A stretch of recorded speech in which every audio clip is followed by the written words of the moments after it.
Years before my father's brain was eaten by dementia and Fox News, he gave a surprisingly beautiful toast at my wedding. And at the time of said wedding, I was about 8 years in remission from lymphoma. And as a way to kind of keep that, like, yay, I'm so glad to be alive vibe going, I started to do a daily gratitude blog. And I just felt like it was a way to keep more positivity in my life because we all have this negativity bias. And I felt like that went double for me, being like a neurotic, half Jewish New Yorker. And what I found was that it worked. I started to notice positive things that I hadn't seen before, like how kind that mom was to her kid on the subway who spilled a bunch of yogurt, or like that incredibly beautiful color of blue of the sky right after dusk.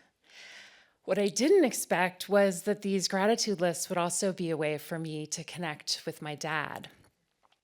He read every single one, and then he started to send me clippings from the Wall Street Journal every time they mentioned gratitude, which was like kind of a weird amount.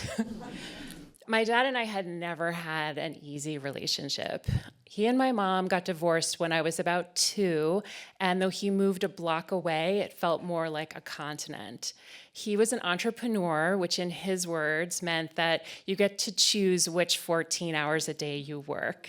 So it seemed to me that he was always buried in a phone call or writing something on a yellow legal pad. And, it was really just not an easy time. And I'm spacing out. And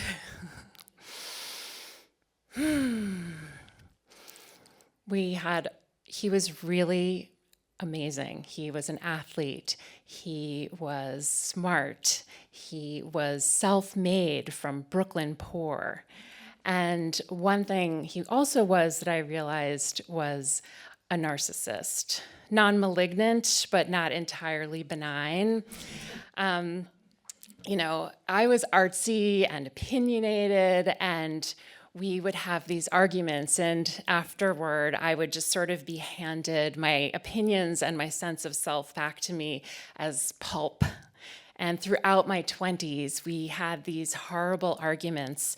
On the phone, we would be screaming, and we would hang up and have months worth of silences in which I roiled in either kind of like a self-righteous rage or like a hopeless shame for having lost control. And that was until I learned about gray rocking, basically keeping my sense of self to myself. And I also started to cultivate a sense of gratitude for my dad and all the amazing things that he did offer me, which was encouragement about my writing, financial support, and these surprising, amazing moments of tenderness. Like when I was going through chemotherapy, he called me every single day just to say hi.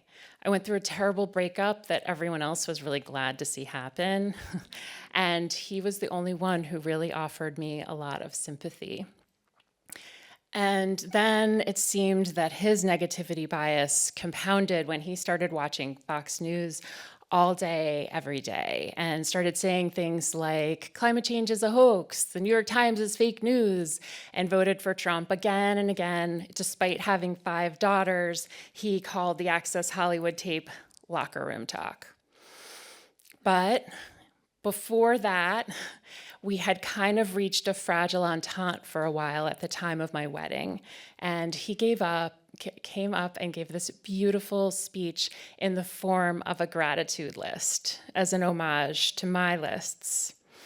And one of the things that he said was that he was grateful for the fact that he didn't always understand me, but he always would love me. And I felt really seen. And now he is 94 and deep in dementia, and conversations with him are kind of an experience in time collapse and repetitive loops, some of which are Fox News talking points, but some of which are these really beautiful memories, like the first day he walked me to school, my first day of preschool. I was crying, and he called over a police officer who gave me a lollipop. I'm really grateful for my dad. I'm grateful that he says I love you back more often than not now. I'm grateful that he taught me to always ask for what I want, to kvetch directly to the CEO, always, to choose a man without too much baggage, and to follow my dreams no matter what, even if he didn't understand them. My dad is still here, but I miss him already.